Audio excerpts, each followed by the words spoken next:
میں ہوں کوئٹہ سے ندیم کوثر اور آپ پروگرام دیکھ رہے ہیں جرم و سزا۔ نان کسٹم پیڈ گاڑیاں جنہیں عام طور پر بلوچستان میں قابلی گاڑیاں کہتے ہیں، یہ قابلی گاڑیاں پچھلے کئی سالوں سے افغانستان میں سے جو ہے چمن کے راستے کوئٹہ آتی ہیں۔ کوئٹہ کے علاوہ بلوچستان کے مختلف اضلاع میں جو ہے یہ گاڑیاں جاتی رہی ہیں، اور اس وقت جو ہے کوئٹہ اور بلوچستان کے مختلف اضلاع میں جو ہے بڑی تعداد میں قابلی گاڑیاں موجود ہیں۔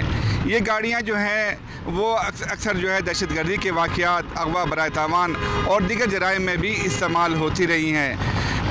محکمہ پولیس، کسٹم اور محکمہ ایکسائز اینڈ ٹیکسیشن جو ہے وہ ان نان کسٹم پیڈ گاڑیوں کے خلاف کارروائیاں کرتا رہا ہے، اور حال ہی میں انہوں نے ایک کمپین شروع کی جن کو تقریباً 3 ہفتے ہو گئے ہیں۔ اس مہم کے دوران جو ہے بڑی تعداد میں گاڑیاں پکڑی بھی گئی ہیں۔ اس نان کسٹم پیڈ گاڑیوں کے حوالے سے شہریوں کا کیا کہنا ہے، ہم شہریوں سے بات کرتے ہیں اور ان سے پوچھتے ہیں کہ یہ گاڑیاں کی جو مہم ہے اس کے کیا اثرات جو ہے شہریوں پر مرتب ہو رہے ہیں۔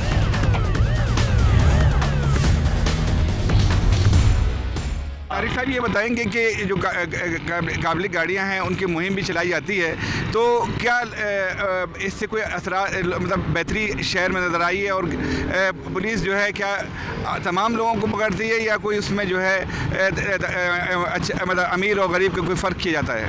دیکھیں، اس حوالے سے تو میں بہت حوصلہ افزائی کروں گا کہ گورنمنٹ کی کہ وہ اس پہ ایک اچھا اقدام جو ہے وہ کر رہی ہے، اور اس پہ جو ہے بڑے مثبت اثرات جو ہے وہ اس پہ پڑ رہے ہیں۔ اب جہاں تک بات رہی کوئٹہ سے چمن تک کا، تو اس کا پورا جو فاصلہ ہے تقریباً 128 کلومیٹر ہے۔ ظاہری بات ہے کہ یہ گاڑیاں انہی روٹوں سے چل کے آئی ہیں یہاں پر، ٹھیک ہے۔ اور دوسرا یہ بات ہے کہ کوئٹہ کا کل رقبہ تقریباً 2663 ہے، جس میں آپ کی 20 سے 25 اہم شاہراہیں ہیں، اور ان پہ تقریباً 1000 جو ہے آپ کے کیمرے نصب ہیں، ٹھیک۔ اب جب یہ سلسلہ ہوتا ہے، جب کوئی یہاں پہ کوئی واردات ہوتی ہے تو اچانک یہ سلسلہ چل پڑتا ہے کہ جی قابلی گاڑیوں کا جو اس میں جرائم میں جو ہے استعمال ہوتی ہیں، تو یہ گاڑیاں آئی کہاں سے؟ سب سے پہلے سوال یہ پیدا ہوتا ہے کہ گاڑیاں آئی ہیں، اور جب یہ جرائم یہاں پہ شروع ہو جاتے ہیں تو ایک دم کریک ڈاؤن یہاں پہ شروع ہو جاتا ہے۔ تو اس سے پہلے ہی یہ سلسلہ اس کو ان کا اتنا مربوط بنا دینا چاہیے تھا۔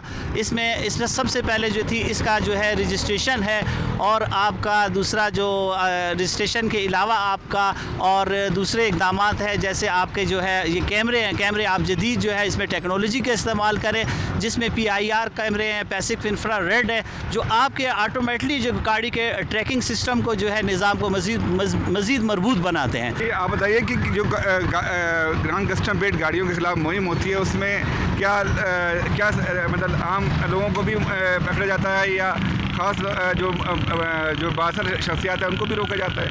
السلام علیکم۔ اصل میں قصہ یہ ہے کہ یہ جو گاڑیاں ہیں یہ روڈوں پہ مطلب چل رہی ہیں، شوروموں پہ کھڑی ہیں، اور یہ جو کسٹم حضرات ہیں یہ خاص موقع پہ نکل آتی ہیں اور چند گاڑیاں پکڑ کر یہ جو ہے اپنی ذمہ داری پوری کر لیتے ہیں۔ لیکن یہ اس سے اچھا ہے کہ ان گاڑیوں کو لیگلائز کیا جائے، ایمنسٹی اسکیم لا کر ان تمام گاڑیوں کو جو ہے لیگل کیا جائے، ان کے تاکہ گورنمنٹ خزانے میں ٹیکسز کی مد میں اور یہ رجسٹریشن کی مد میں ٹھیک ٹھاک پیسہ اس کا جمع ہو۔ پرابلم یہ ہے کہ یہ گاڑیاں سرکاری دفاتر میں چل رہی ہیں، لوگوں نے سرکاری نمبر پلیٹ لگا کر اپنے زیر استعمال میں رکھی ہوئی ہیں گاڑیاں، جن کی وجہ سے جو ہے ٹھیک ٹھاک یہ روڈوں پہ ٹھیک ٹھاک چل رہی ہیں، شوروموں پہ کھڑی ہیں گاڑیاں، تو یہ صرف چند گاڑیاں پکڑ کے چند لوگوں کو جو ہے تنگ کر کے، جس میں میرے خیال سے جو سیاسی بیک گراؤنڈ رکھنے والے یا جن کے پیچھے جو ہے سرکاری آفیسرز وغیرہ ہیں وہ تو اپنی گاڑیاں پھر بھی نکال لیتی ہیں۔ اس میں زیادہ تر متاثر جو ہے نا وہ غریب طبقہ ہوتا ہے، جن کے پاس گاڑی لینے کے لیے پیسے نہیں ہوتے۔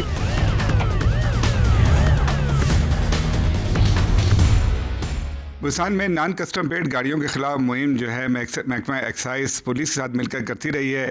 تقریباً 3 ہفتوں پہلے بھی ایک مہم کا آغاز کیا گیا ہے، اور اس مہم میں کیا کامیابی ہوئی ہے، ہمارے ساتھ موجود ہیں سیکرٹری ایکسائز اینڈ ٹیکسیشن سید ظفر علی بخاری۔ ہم ان سے پوچھتے ہیں کہ اس مہم میں انہیں کتنی کامیابی ہوئی ہے۔ جی بخاری صاحب، آپ بتائیں گے کہ آپ کو اس مہم میں کتنی کامیابی ہوئی ہے؟ جیسے آپ نے ذکر کیا، کچھ 3 ہفتے پہلے ہم نے مہم شروع کی اور یہ پورے بلوچستان میں اس کو پھیلایا تھا، اور اس میں تمام کنسرن جو ایجنسیز ہیں ان کے ساتھ ہم مل کے یہ کام کر رہے ہیں. ایکسائز کے ساتھ پولیس، لیویز، ایف سی اور کسٹم کے اہلکار بھی شامل رہے. اور اس میں یہ کیونکہ آن روڈ ساری مہم تھی کہ روڈ پہ کھڑے ہو کر مختلف ناکے لگا کر، تو جو گاڑی آن روڈ ہے اس کو ہم نے چیک کیا. اور یہ بڑا مشکل کام ہوتا ہے کہ کسی گاڑی کو آپ فوراً اس کو نشاندہی کریں کہ یہ نان کنسٹرکٹ پیڈ ہے. تو ہماری ٹیموں نے بہت محنت کی ہے، دن رات کھڑے رہے ہیں ہائی ویز پر.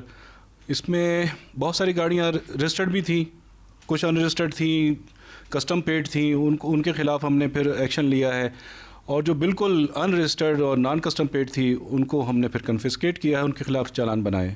یہ ایسا ہے کہ 2018 میں جب فاٹا اور پاٹا کو ختم کیا گیا اور وہ مرج کیا گیا، ریگولر ڈسٹرکٹ بن گئے، اس وقت ایک پالیسی بنی تھی کہ جو ان علاقوں میں چونکہ پہلے ٹیکس ایگزمپٹڈ تھے، یہ سارے علاقے فیڈرل کے کوئی ٹیکس نہیں تھے، پروونشل بھی نہیں تھے، تو آہستہ آہستہ یہ روٹین میں آ رہے تھے.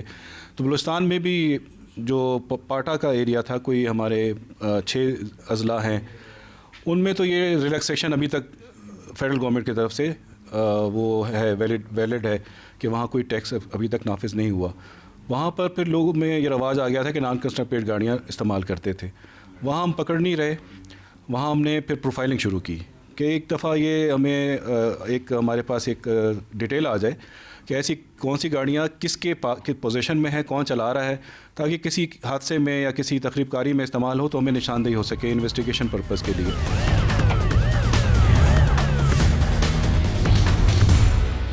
بلوچستان میں پچھلے 3 ہفتوں سے نان کسٹم پیڈ گاڑیوں کے خلاف محکمہ ایکسائز کی جانب سے مہم جاری ہے، جس کے لیے محکمہ پولیس ان کے ساتھ مکمل تعاون اور معاونت کر رہی ہے. یہ مہم کوئٹہ میں بھی جاری ہے اور کافی بڑی تعداد میں گاڑیاں پکڑی بھی گئی ہیں. ہمارے ساتھ موجود ہیں ایس پی سریاب طلحہ ولی. ہم ان سے جانتے ہیں کہ اس مہم کے دوران اب تک انہیں کتنی کامیابی ہوئی ہے. طلحہ صاحب، آپ یہ بتائیں گے کہ جو یہ مہم چلائی گئی ہے نان کسٹم پیڈ گاڑیوں کے خلاف، یہ کیوں چلائی گئی ہے اور اب تک کتنی آپ لوگوں کو کامیابی ہو سکی ہے؟ میں آپ کے سوال کا جو دوسرا پہلو ہے پہلے اس کو ایڈریس کرتا ہوں، پھر بعد میں جو پہلی چیز آپ نے پوچھی ہے وہ بعد میں بتاتا ہوں. سب سے پہلے تو آئی جی صاحب کا ویژن تھا اس کے اوپر، اور اس ویژن کے تحت ڈی آئی جی کوئٹہ اور ایس ایس پی صاحب نے جو پلاننگ کی ہے اس کے تحت ہم نے سب سے پہلے تو ایگزٹ اور انٹری کے اوپر ناکے لگائے ہیں کہ جو بھی این سی پی گاڑی ہے وہ انٹر نہ ہو سکے اور ایگزٹ بھی نہ ہو سکے. ابھی تک جہاں اگر پروگرس کی بات کی جائے تو پچھلے سال ہم نے 200 سے زائد گاڑیاں پکڑ کے کسٹمز کو ہینڈ اوور کی تھیں، اور اس سال ابھی تک جو کیمپین چل رہی ہے اس میں ہم اراؤنڈ 40 to 50 گاڑیاں سیز کر کے اپنے پاس ہیں ہماری کسٹڈی میں، اور وہ پھر کسٹمز کے حوالے ہو جائیں گی. اب جہاں تک بات ہے کہ این سی پی گاڑیوں کو کیوں پکڑا جا رہا ہے اور ان کو روڈ کے اوپر کیوں چلنے سے ڈسکریج کیا جا رہا ہے، اس کے اندر سب سے بنیادی چیز یہ ہے کہ آپ بھی جانتے ہیں کہ پچھلے 2-3 مہینے میں جو کوئٹہ کے اندر کرائم ہوئے ہیں، اور 2-4 تو بڑے سینسٹیو اور بہت ہی ہائی لیول کے کرائم ہوئے ہیں، ان میں این سی پی گاڑیوں کا استعمال ہوا ہے. اس میں رجسٹریشن نمبر ان کا فیک ہوتا ہے، گاڑی نہ ایکسائز میں رجسٹر ہے نہ کسی اور اتھارٹی کے ساتھ رجسٹر ہے، تو اس گاڑی کو ٹریس کرنا مشکل ہو جاتا ہے. جب وہ سڑک پہ گاڑی چل رہی ہے، کیمرہ میں بھی آپ کے پاس گاڑی آ جاتی ہے، مگر اس کے نمبر پلیٹ سے اس کو ٹریس کرنا بہت مشکل ہو جاتا ہے، اور اگر گاڑی آپ ریکور بھی کرتے ہیں تو اس کی ملکیت تک بھی پہنچنا مشکل ہو جاتا ہے. تو بیسیکلی یہ بالکل عوام کی اپنی فلاح کے لیے، عوام کی اپنی سیفٹی کے لیے کہ قانون کے دائرے میں رہتے ہوئے وہ تمام وہیکلز استعمال کریں جو کہ رجسٹرڈ ہیں، یا پھر جو وہیکل ان کے پاس این سی پی ہے اس کو رجسٹر کروائیں اور پھر سڑک پہ لائیں. اور اس میں میرا خیال ہے پولیس عوام دونوں کا تعاون درکار ہے، اور اس میں ہم یہ چاہتے ہیں کہ عوام جو ہے وہ تمام قانونی ضابطوں کے تحت جو بھی ہمارے ہاں رائج ہیں اس کے تحت گاڑیاں رجسٹر کروائیں. جرم و سزا کے لیے میں ہوں نمائندہ جیو نیوز اکاڑا وارث حیدری. اکاڑا کے تھانہ راوی کے علاقہ جندراکا میں چند روز قبل ایک انتہائی افسوسناک واقعہ پیش آیا. ایک محنت کش نوجوان صبح اٹھا، محنت مزدوری کے لیے اس نے اپنی گدھا ریڈی کو جوڑا، محنت مزدوری کرنے کے لیے گیا. وہ دور دراز کے علاقہ سے محنت مزدوری کر کے گدھا ریڈی پر مٹر لاد کر واپس آ رہا تھا کہ راستے میں وہ ایک ایسے کچے علاقے سے گزرا جہاں پر 5 بھائی اپنی زمین میں کھڑے ہوئے تھے. زمین کے کچا ہونے کی وجہ سے چلتی ہوئی گدھا ریڈی سے دھول اٹھی جو 5 بھائیوں پر جا پڑی. 5 بھائیوں کو